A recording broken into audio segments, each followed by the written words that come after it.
Et maintenant, je vais continuer en français pour vous présenter notre prochaine invitée. Elle est la cofondatrice aux côtés de Raphaël Gindra d'une jeune start-up qui s'appelle Best Mile.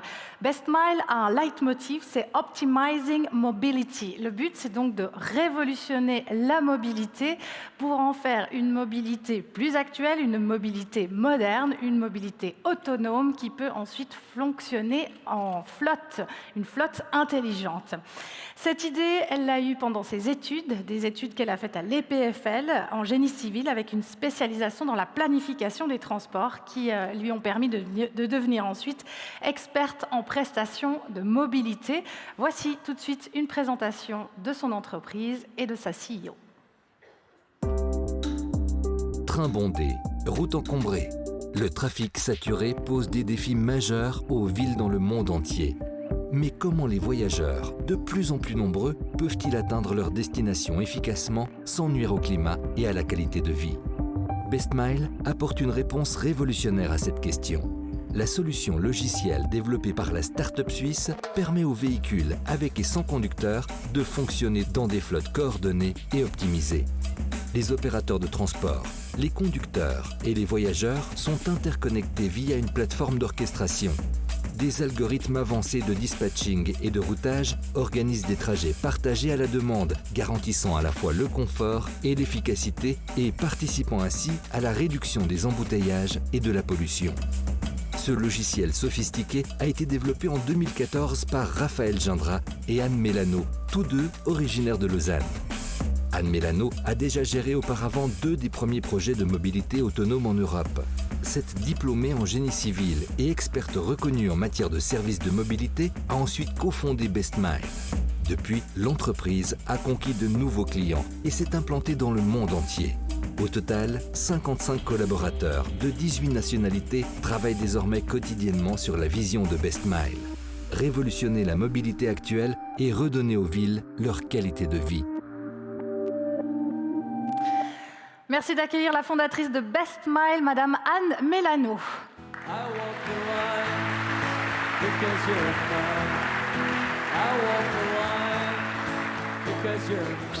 Bonjour, bienvenue Anne. Ça nous fait plaisir de vous avoir avec nous aujourd'hui. Alors, on l'a vu, vous travaillez sur la mobilité autonome. C'est un sujet qui a le vent en poupe depuis plusieurs années. Il y a de nombreuses villes qui sont intéressées par ces systèmes, et ceci dans le monde entier.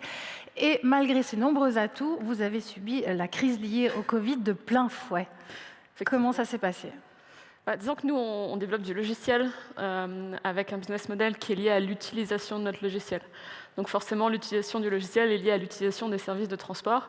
Et pendant cette crise, depuis le début de l'année, nos clients, pour la plupart, ont vu leur taux de demande des services de transport diminuer, la plupart étant à 10-15% des taux d'occupation qu'ils faisaient l'année passée.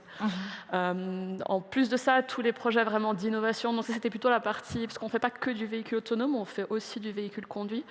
Et la partie autonome, c'est plutôt des projets d'innovation, et ces projets sont en général les premiers à être mis de côté dans ce type de crise, puisque les opérateurs doivent d'abord gérer leur on va dire, travail de base, qui est de déplacer des personnes de masse avec les systèmes existants. Donc voilà, effectivement, un ralentissement fort de toutes les opérations de nos clients. Et puis c'est vrai qu'on a tous à l'esprit ces images de villes sans plus aucun véhicule, Arrêtez. Tout à l'arrêt. Donc quand on dirige une entreprise comme la vôtre, ça doit quand même être un peu stressant. Alors c'est stressant d'un point de vue des projections, en particulier financières, et des revenus, puisque la question principale, c'est combien de temps ça va durer, et ça, on n'en a strictement aucune idée. Et c'est là qu'il y a beaucoup de planifications qui doivent être faites. Maintenant, on a quand même vu un côté très positif aussi à la crise. Alors lequel ? C'est que beaucoup d'opérateurs avaient quelque part le temps de se poser et de réfléchir à comment reprendre les opérations le jour où un retour à la dite normale arrive. Et finalement, on a signé quelques-uns de nos plus gros clients pendant cette période, du point de vue contractuel, quelque part, puisque beaucoup se disent changer de système en opération quand tout fonctionne à 100%, c'est très très difficile, mais profiter de ce type de crise pour passer d'un vieux système quelque part à quelque chose de très digitalisé, de très automatisé comme nous on le propose, et ben c'est peut-être une opportunité quelque part. Donc on a signé des clients mais maintenant on attend l'exécution quelque part de ces contrats puisqu'il faut que les systèmes redémarrent. Alors, donc en fait, ce que vous dites, c'est que le fait que tout se soit arrêté, quelque part, ça a permis le temps de la réflexion et de mettre en place des choses qui ne se seraient peut-être pas faites autrement. Peut-être, oui, effectivement. En tout cas, certains opérateurs et certains gros clients qu'on a vus ont profité quelque part de cet arrêt pour se dire comment repartir du meilleur pied, comment repartir en ayant un avantage compétitif sur les autres, voilà, et comment profiter quelque part du temps de pause pour faire des choses qui, on le sait, nécessitent du temps, nécessitent de la configuration, de la mise en place. Et voilà. Alors ça a permis la réflexion des clients. Et de votre côté, à l'interne, sur quoi est-ce que vous avez réfléchi justement pour pouvoir parer à une crise de la sorte? Alors nous, donc on est une équipe de 55, comme il a été dit, la plupart sont des développeurs informatiques, puisque c'est vraiment le développement du logiciel et du système. Donc d'un point de vue opérationnel, journalier, quelque part, on a effectivement renvoyé tout le monde à la maison, mais ça n'a pas changé grand-chose. Et aujourd'hui, on est encore dans un système pratiquement full remote, puisqu'on attend un petit peu de voir comment est-ce que tout ça va évoluer. On a pris un petit peu les devants au tout début de la crise. On avait un plan de laisser partir quelques personnes qu'on a décidé d'accélérer simplement pour anticiper un petit peu. Mais voilà, c'est un très petit nombre par rapport à l'équipe. Et puis voilà, maintenant on attend un petit peu de voir combien de temps ça va durer et quelles vont être les prochaines étapes de redémarrage ou non, sachant que c'est lié non seulement à l'état sanitaire, mais aussi aux géographies quelque part. Aux États-Unis, pour l'instant, ils sont encore très à l'arrêt par rapport à certains pays qui reprennent. Donc voilà, Donc, dans cette phase un peu floue, parce qu'on est quand même beaucoup dans l'expectative, est-ce qu'on arrive à se projeter et est-ce qu'on arrive à donner une certaine sécurité aux employés, aux cofondateurs, à l'équipe? En fait, on en discutait hier notamment avec François Hollande qui nous disait que c'était une donnée très importante, c'était de savoir donner de la confiance. Comment est-ce que vous faites ça? Je pense qu'il n'y a pas de notion de sécurité dans ce type de dans le cadre dans lequel on vit. Par contre, il y a une notion d'équipe, il y a une question de soutien, il y a une notion d'on avance tous dans la même direction, on sait ce qu'on fait, et puis on est très à l'écoute, on essaye de, en tout cas, un maximum écouter ce que l'équipe dit.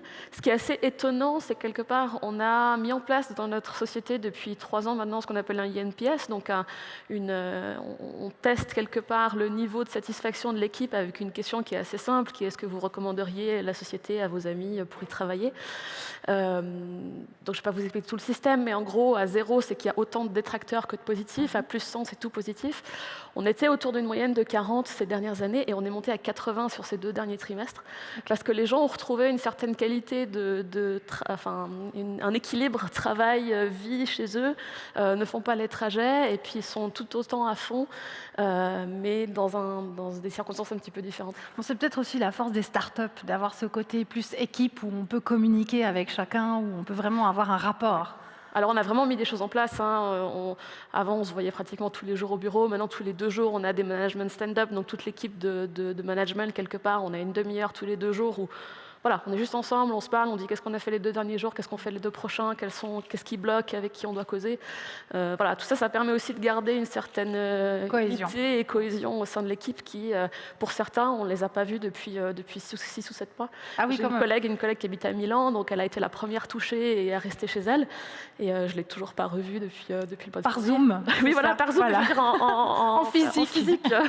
Est-ce que vous arrivez quand même, malgré tout, dans la dernière minute qui nous reste, à vous projeter sur le futur et à voir dans quel sens vous allez pouvoir évoluer avec votre entreprise BestMind? Oui, alors je pense qu'il faut rien lâcher, il faut continuer, il faut croire en sa vision.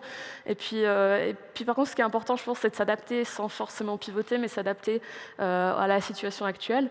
Nous, aujourd'hui, on a pas mal de clients qui, pendant la crise, on a réussi à les aider au lieu de déplacer des personnes, à déplacer des marchandises. On a fait des projets, on a déplacé des médicaments ou bien des docteurs, voilà, pour simplement aider à s'adapter à la situation actuelle. Maintenant, où est-ce qu'on en sera dans 3 et 6 mois? Ça, c'est une question difficile totalement ouverte. Bon, le maître mot, comme on l'a dit, adaptation, innovation, ça évidemment, c'est la base de votre entreprise. En tout cas, on vous souhaite que les choses reprennent dans le bon sens. Pour tout le monde. Et il vaut mieux pour une entreprise de mobilité en même temps, parce que rouler en marche arrière, c'est pas très pratique. C'est pas idéal. Merci beaucoup. Merci. Anne Mélano, mesdames et messieurs.